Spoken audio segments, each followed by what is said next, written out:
할렐루야. 오늘 말씀은 이제 아합이 죽은 이후 열왕기 하가 시작됩니다. 열왕기 상과 열왕기 하는요, 아합이 살아있을 때까지가 열왕기 상이고, 아합이 죽은 이후가 열왕기 하입니다.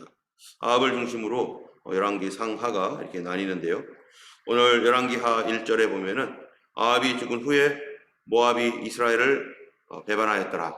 그동안 아합의 군사력과 그 힘으로 모압을 이렇게 붙들고 있었는데, 그가 죽은 후에 이스라엘의 힘이 약해지니까 이제 모압이 이스라엘을 배반하게 됩니다. 그리고 그의 아들 아하시아가 있습니다. 이 아합에게는요 몇 명의 아들이 있는데 아하시아가 있고요, 여호람이라고 하는 두 아들이 또 있습니다. 그 이외에도 여러 아들이 있는데, 오늘 본문에는 첫째 아들이 아하시아이고 두 번째가 여호람입니다. 그 다음에 또 딸이 있는데 아달랴라고 하는 딸이 이렇게 있습니다. 이 세 사람이 이제 앞으로 열왕기 하에서 등장하는 그 모든 일들의 많은 부분을 차지합니다. 열왕기 하가 1장에서 13장까지가 어떤 내용이냐면은 선지자 엘리사의 사역에 관한 내용입니다. 그 엘리사의 사역 기간 동안에 아합이라든지 또 아하시아의 형제였던 그 여호람, 또 아달랴, 뭐 이런 내용들이 이 엘리사 기간 동안에 있습니다. 그래서 엘리사가 사역을 했던 1장부터 13장까지의 내용이 이것과 관련되어 나오는 왕들의 4명의 왕들에 관한 이야기이고, 또 그때 엘리사는 어떻게 사역을 했는지에 대한 말씀입니다. 아합이 죽은 뒤에 이스라엘의 형편은 어떻습니까? 여전히 바알을 숭배하고 하나님을 경외하지 않습니다. 하나님께서 놀라운 역사를 이루시고 그 이스라엘 백성들에게 하늘에서 불이 내리는 그런 큰 일을 이루셨어도 근본적으로 그들의 그 신앙, 그들의 마음, 이런 것들은 많은 그래도 변화가 왔지만, 그러나 여전히 조금 있으니까 또다시 원래 위치로 돌아가는 그러한 그 일들이 일어나고 있죠. 엘리야와 같이 위대한 하나님의 사람이 그렇게 사역을 했어도, 하늘에서 불이 내리는 그런 일들이 있었어도 사람의 마음 바꾸는 것이 얼마나 어려운지 모르겠습니다. 정말로 우리 마음 가운데 내 마음도 내가 다스릴 수 없잖아요. 나는 그러고 싶지 않는데 막 그러고 있는 마음들, 내가 원하지 않지만 내 마음은 반대로 가기도 하고, 이 사람이 내 마음을 내가 다스릴 수만 있다면은 정말로 우리가 이렇게 살진 않았었겠죠. 그런데 내 마음을 내가 다스릴 수가 없습니다. 때문에 많은 사람들이 그러한 그 내 마음에 이끄는 여러 가지 유혹이나 또는 어떠한 감정이나 이런 것들로 인해서 그거에 따라서 살다가 그만 실패하고 또 잘못된 길로 가는 어떤 그런 경우들이 대단히 많은 거죠. 때문에 우리가 인간을 바라볼 때 인간이라고 하는 존재는 바로 어떤 사람입니까? 내가 주인이 아니다. 내가 주인인 거 분명히 맞는데, 내가 주인 같은데, 그런데 내 마음을 내가 스스로 통제할 수 없고 그 마음이 나인지 내가 또 다른 내가 내 마음을 통제하는지 헷갈리는 거죠. 바로 로마서에서 보면은 내 육신에 죄가 거하고 있다. 이 죄가 내가 원치 아니하는 악은 행하게 하고 내가 정말로 간절히 바라는 선은 행하지 않게 하는도다. 그래서 우리 성경에서는 우리가 죄에 의하여 움직인다라고 말하고 있고, 이거를 신학적으로 노예의지라고 합니다. 우리 스스로는 내가 주인인 것 같지만 사실은 내가 주인이 아니라 내 마음은 죄의 노예가 되어서 내 안에 있는 죄가 나를 이끌어가서 내가 화를 내고 싶지 않지만 화를 내고, 내가 불신앙 가운데 살고 싶지 않지만 불신앙으로 반응하고 하는 이런 모든 것들이 우리 안에 거하는 이 죄로 말미암아 죄에 오염된 우리 영혼의 현 주소라는 것이죠. 때문에 우리가 성령으로 거듭나지 아니하고 예수 피로 씻지 아니하고 하나님의 은혜를 우리가 은혜에 의해서 도움을 받지 아니하면 우리는 하나님 나라에 가기까지 참으로 불가능한 그런 존재라는 것입니다. 어쨌든 이 아하시아 둘째 이제 아합이 죽고 이제 아하시아가 왕이 되었지만, 그는 여전히 아버지와 동일한 그런 체험을 했어도 아버지와 동일한 상태의 사람이었어요. 그래서 그도 바알의 제단에 나가서 바알을 숭배하는 그런 일들을 하게 됩니다. 그런데 2절에 보니까 아하시아가 사마리아에 있는 그의 다락 난간에 올라갔다가 거기서 그만 떨어져 가지고 병이 들었는데 이 병이 들었을 때 그냥 쉽게 낫는 그러한 것이 아니라 그 병으로 인해서 그가 그 떨어짐으로 인해서 일어난 타박상이라든지 뭐 골절이라든지 뭐 그런 것이 있을 수도 있겠죠. 그런데 그것으로 인하여 몸이 약해지니까 질병이 들어온 것 같아요. 이런 질병이 들어와서 이 질병으로 인하여 몸이 점점점 악화되어지고 곧 죽을 것과 같은 그런 괴로움 가운데 있게 됩니다. 그러니까 그 사람이 이제 메신저를 하나 보내는데 메신저에게 누구에게 메신저를 보내냐면은 에글론의 신 바알세붑의 제사장, 뭐 선지자 이런 사람들이겠죠. 그런 하나님이 아닌 이 에글론의 신 바알세붑에게 이 병에 낫겠는지 물어보려고 이 우상에게 자기의 사신을 보내는 것입니다. 여러분, 도대체 이스라엘의 왕, 하나님의 나라의 그 대리인으로서 있는 이 왕이 왜 이런 일들을 하고 있습니까? 이 사람이 근본적으로 그 안에 우리 하나님에 대한 신앙이 전혀 없는 거예요. 오히려 그는 바알을 숭배하는 사람으로 아버지와 똑같은 사람입니다. 그러다 보니까 그가 바알세붑에게 이제 자기 병이 낫겠는지 물어보는데, 바알세붑이라는 말이 뭡니까? 이름 그대로 바알이라고 하는 뜻은 왕, 주, 남편 뭐 이런 의미예요. 바알이란 말이. 세붑 하면은요, 제붑이라고 해가지고 이 파리, 이 날파리 있죠, 날벌레 이런 그 의미를 가지고 있습니다. 그래서 이 두 가지가 합치면은 파리의 왕, 파리의 주, 날벌레의 주.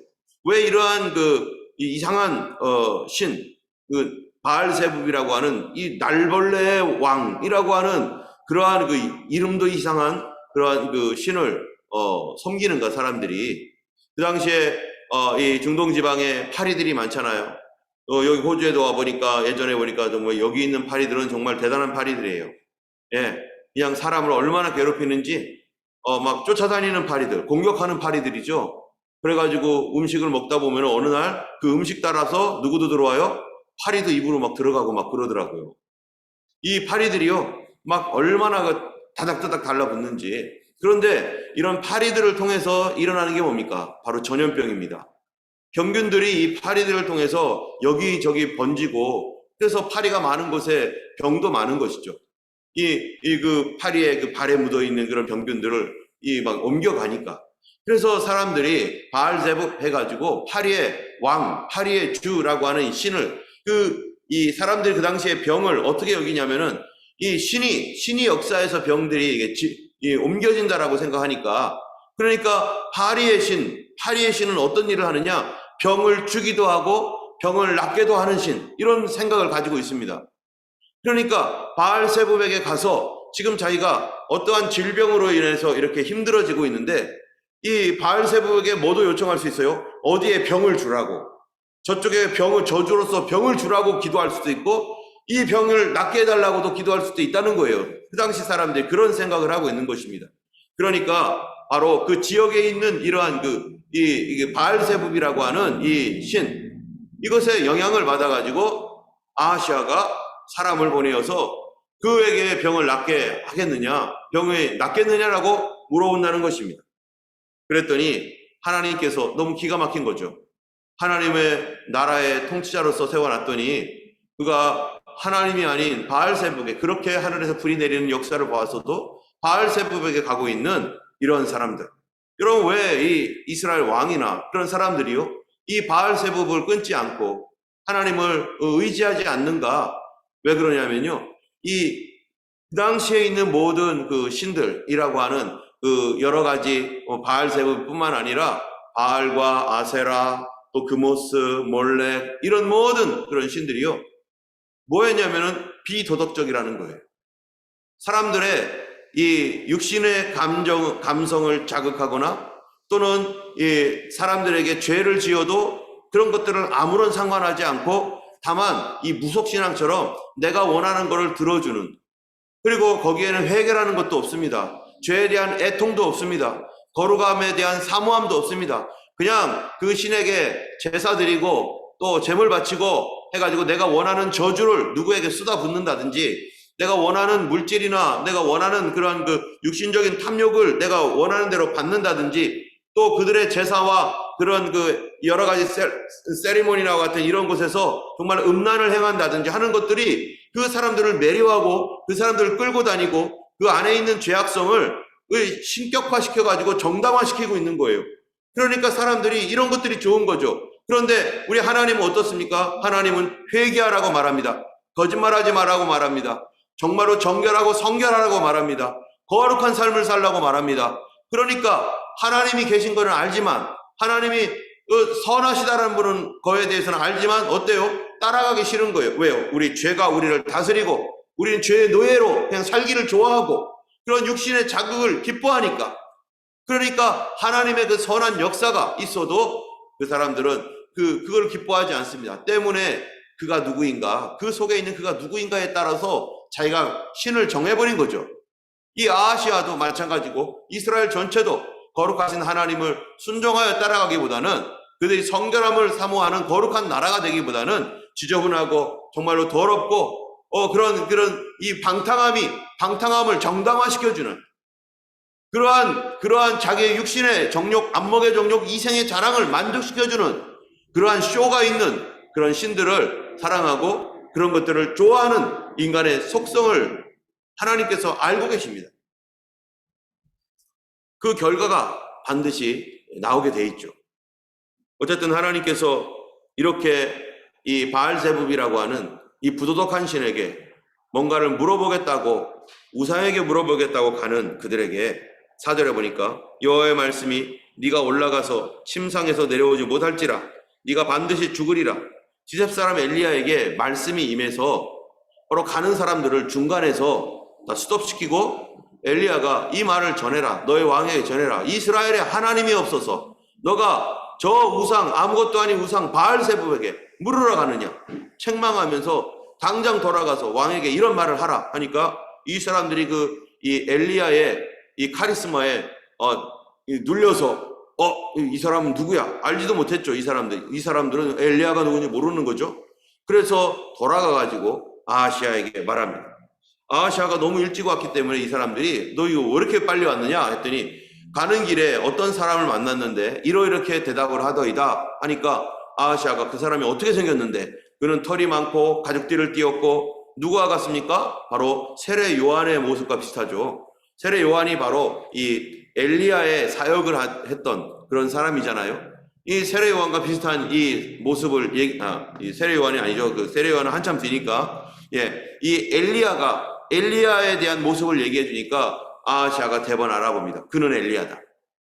그리고 나서 아하시아가 너가 이 병상에서 죽을 것이다라고 하는 메시지를 듣고 아하시아는 이제 어떻게 해야 될 것인가? 여러분 우리가 내 몸이 병이 들어가지고 무당 찾아가다가 하나님의 사람을 만나서 목사님이 전해준 메시지를 들었다고 해보세요. 너가 그렇게 하면 안 된다. 너가 그것 때문에 죽을 것이다. 막 이런 메시지를 들었다고 하면 어떻게 반응해야 될 것인가? 이것도 모든 것이 끝난 게 아닙니다. 하나님께서 이렇게 말씀하셨다고 해서 그것이 그대로 이루어질 것이 아니에요. 우리가 어떻게 반응하냐에 따라서 그것이 그렇게 갈 수도 있고 가지 않을 수도 있는 거죠. 우리가 아합을 봤던 것처럼 아합이 나봇의 포도원을 자기가 빼앗고 그러면서 그 포도원에서 주인처럼 행세하면서 그런 선지자들을 죽이고 뭐 이랬었을 때 하나님의 말씀이 엘리야에게 임하셔서 엘리야가 너의 집이 이렇게 망할 것이고 너에 대해 모든 것이 끝날 것이다. 너의 가족들이 다 몰살될 것이다. 이런 저주의 말씀, 이런 심판에 대한 말씀을 주었을 때 이 악한 아합이 어떻게 반응합니까? 마음을 괴롭게 하고 천천히 움직이고 금식하고 베옷을 입고 이거 어떡하지? 이 믿음 없는 사람도 자기에게 그런 그 메시지가 오니까 그때라도 겸비한 마음으로 걱정하면서 막 천천히 가고 금식하고 하니까 하나님께서 뭐라고 합니까? 엘리야에게 네가 아합이 하고 있는 행동을 보느냐? 내가 아합이 저렇게 하고 겸비하기 때문에 내가 그에 대해서는 그 심판을 내리지 아니하고 그의 후대에 내릴 것이다. 그래서 그 아합이 거기서 반항하면서 제대로 된 반응을 하지 않았다면 어떻게 됐겠어요? 정말 아합 때의 그 심판이 그대로 임해서 정말 자기 눈으로 그 모든 일들을 봤을 것입니다. 그런데 그렇게 겸비한 그 어떤 태도를 통해서 하나님께서 그 후대로 그거를 심판을 넘겼어요. 그럼 이 공이 그 다음 후손에게 넘어왔으면 우리 아버지에 대하여 그런 메시지가 있었다면 자기도 겸손하게 하면 이게 계속 넘어갈 텐데 이 아하시아는 그러지 않은 거였죠. 아하시아가 여기서 어떤 태도를 갖는가? 아합처럼 하나님 나를 용서해 주세요. 내가 엉뚱한 데다가 물어봤습니다. 내가 잘못 물어봤습니다. 여러분, 하나님께 묻지 아니하고 다른 데 묻는 것은 하나님을 모독하는 것이고 죄악입니다. 우리 성도가 우리가 하나님 앞에 기도할 수 있는데 하나님께 기도하지 아니하고 다른 것에 기도한다. 어떠한 다른 신에게 기도한다. 이 옛날에 한국에 그런 일이 있었잖아요. 무당에게 점치러 가고 하나님 믿는 백성이 예수의 피로 구원받은 백성이 점쟁이 집에 들어가고 손금 보러 가고 관상 보러 가고 정말 부적 같은 거 써두고 이거는 하나님 앞에 큰 죄악인 것이죠. 아니 물을 신이 없어서 그러한 점쟁이나 그러한 것들에게 너희가 가느냐? 하나님이 대답 안 하겠느냐? 너는 하나님도 없느냐? 여러분, 우리가 어려운 일을 당할 때 뭐 해야 됩니까? 하나님께 기도해야 됩니다. 우리 교회를 판다라고 할 때 우리가 이때 해야 될 게 뭡니까? 먼저 하나님 앞에 기도해야 됩니다. 하나님, 이 교회를 판다라고 말합니다. 그러면 우리는 어떻게 해야 되겠습니까? 우리가 이제 하나님 앞에 기도하는 시간을 가져야 될 겁니다. 하나님 앞에 어떻게 해야 될 것인지 여기서부터 물어봐야 되는 거예요.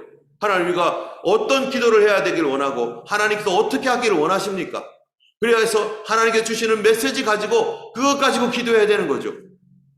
하나님은 어떤 하나님이세요? 살아계신 하나님이시고 응답하시는 하나님이고 우리에게 방향을 보여주시는 하나님이시고 우리에게 감사한 것은 우리 전체가 다 하나님께서 어떻게 말씀하시며 하나님은 어떤 일을 하시는지를 우리가 눈으로 볼 것입니다. 우리가 과거에는 내 자신, 내 개인적인 신앙에 그 하나님 앞에 부르짖고 그런 기적을 체험했다면 우리 모두가 하나님이 하시는 그 일들의 지혜와 하나님의 전능하신과 권능들을 우리가 바라보게 될 수 있는 좋은 우리의 도전의 기회이고 믿음의 기회이고 이런 것들이 우리 전체의 신앙이 될 것이고 때문에 하나님은 우리가 묻기를 원하세요. 작은 것일지라도 하나님 앞에 이게 얼마나 중대한 일이겠어요. 근데 하나님 앞에 이런 것들을 가지고 나아가는 것입니다. 그랬을 때 아하시아가 어떻게 반응했다고요? 여기 보면은 이에 그가 엘리야다라고 하고서요 9절에서부터 18절까지 보면요 50부장과 그의 군사 50명을 엘리야게로 보내매 그가 엘리야게로 올라가 본즉 산 꼭대기에 앉아 있는지라 9절이죠. 그가 엘리야에게 이르되 하나님의 사람이여 왕의 말씀이 내려오라 하셨나이다. 엘리야가 50부장에 대답하여 이르기를 내가 만일 하나님의 사람이면 불이 하늘에서 내려와 너와 너의 50명을 살을지로다. 여기에서는요 되게 부드럽게 되어 있습니다. 그런데 히브리 원어로 이렇게 보면은 그 뉘앙스가 있어요. 우리는 뉘앙스가 여긴 별로 하나님의 사람이여 내려오소서 이렇게 하고 있지만 일단 아하시아가 엘리야를 데려오라 라고 했습니다. 엘리야를 데려오라 했었을 때 누구를 보내야 되는 거예요? 엘리야를 데려오려면은 어떤 사람을 보내야 됩니까? 우리가 누군가를 어떤 사람하고 뭔가를 부탁하거나 해서 내가 갈 수 없을 때 누군가를 데리고 와야 돼요. 또는 모시고 와야 돼요. 그러면은 어떤 차를 보냅니까? 어떤 사람을 보내야 됩니까? 거기에 합당한 이 사람을 존중하고 대우할 수 있는 격이 있는 사람을 보내야 될 거 아니겠어요? 만약에 죄수라면 누구를 보냅니까?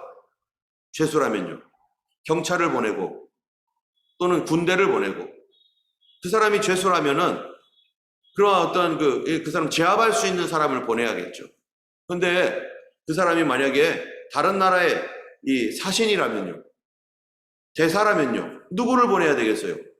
좋은 관용차를 보내고 대사를 영접할 수 있는 그 대사와 격이 같은 그 사람이 존중받을 수 있는 그런 사람을 보낼 거 아니겠습니까? 거기다 경찰 보내고 군대 보내겠습니까? 그런데 아하시아는 누굴 보내요? 군대를 보내요. 그 얘기는 뭡니까? 아하시아가 지금 엘리야를 잡아오라. 엘리야를 당장 잡아오라. 그 사람을 내가 가만히 두지 않겠다라고 하는 그런 표현입니다.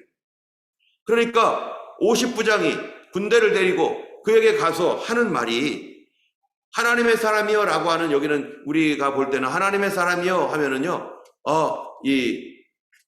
좋은 말 같지만은 이 똑같은 말도 뉘앙스가 달라요. 또 나머지 세 번째 온 50부장도 하나님의 사람이여 똑같이 말합니다. 그런데 하나님의 사람이여 라고 할 때 우리가 소위 말하는 거죠. 와, 저 사람은 하나님의 사람이야. 이 세속적인 말로 말하면은 신들린 사람이야. 예를 들어서 이렇게 해봤다고 해보세요. 그러면 여러분, 신들린 사람이란 말이 좋은 말입니까? 나쁜 말입니까? 나쁜 말이죠. 별로 좋은 말이 아니잖아요. 나쁜 말이에요.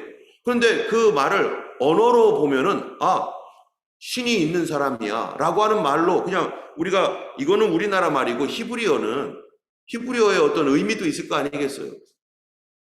저 미친 사람 아니야? 라고 한다면요. 그런 의미가 다른 거예요.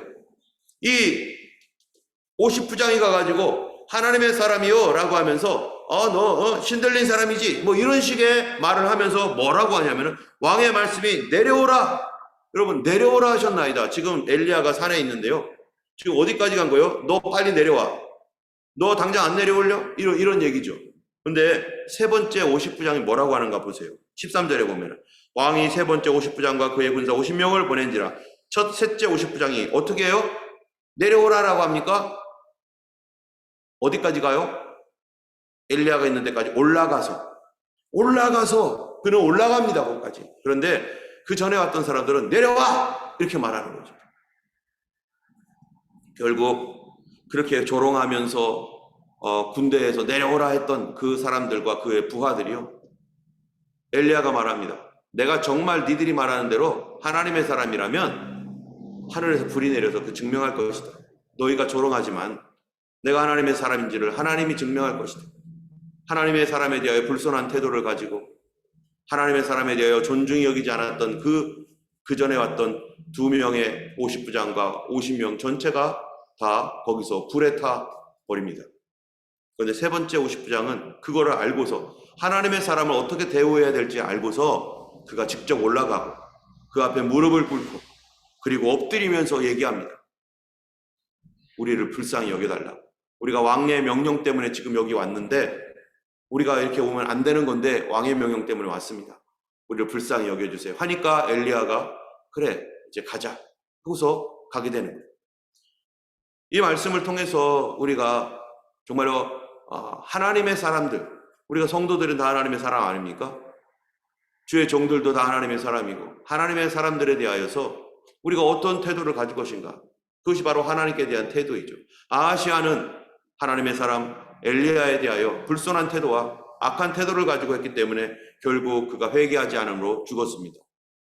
근데 우리가 하나님 이 말씀 안에서 하나님의 사람에 대하여서 우리 성도들끼리 어떻게 되어야 됩니까? 그 성도가 하나님의 사람이라고 하는 그러한 하나님의 사람으로서의 존중을 여겨줘야 돼요. 우리 교회 집사님들이 있고 권사님도 계시고 또 여러 성도님들이 있고 할 때 우리 모두가 다 하나님의 사람이잖아요. 성령을 받고 거듭나고 하나님의 그 거룩한 사람으로서 성도라는 이름으로 우리가 다 있습니다. 그렇다면은 우리 개개인이 성도들에 대하여서 하나님의 사람으로서의 존중함과 그들을 귀히 여기는 그러한 태도를 갖는 것이 누구에 대한 태도입니까? 하나님께 대한 태도죠. 그런데 어떤 사람들은 뭐 하면서 그 하나님의 사람들에 대한 성도들에 대한 어떤 태도가 정말로 이 세상 사람보다 못하는 경우도 있고, 또 그것이 바로 그의 신앙의 태도를, 하나님께 대한 태도를 나타내 주는 거죠. 어쨌든 아하시아는요 그런 사람이었고, 그는 하나님의 말씀대로 회개하지 못하고 거기서 병들어 2년 만에 죽게 되고 그의 형제 여호람이 왕이 됩니다. 그것이 2장에서 이제 2장 이후에 있을 일이에요. 이때 엘리야가 이제 병거 타고 하늘에 올라가는 이 찬양과 같이 엘리야가 하나님께서 죽음을 보지 않고 하나님께서 엘리야를 들어 올리시는 역사가 이제 2장에서 나옵니다. 다음에 2장 말씀 여러분 이 말씀 가지고 묵상하시고 우리가 다음에 이 말씀에 대해서 조금 더 추가해서 3장 넘어가서 같이 말씀을 나누기로 하겠습니다.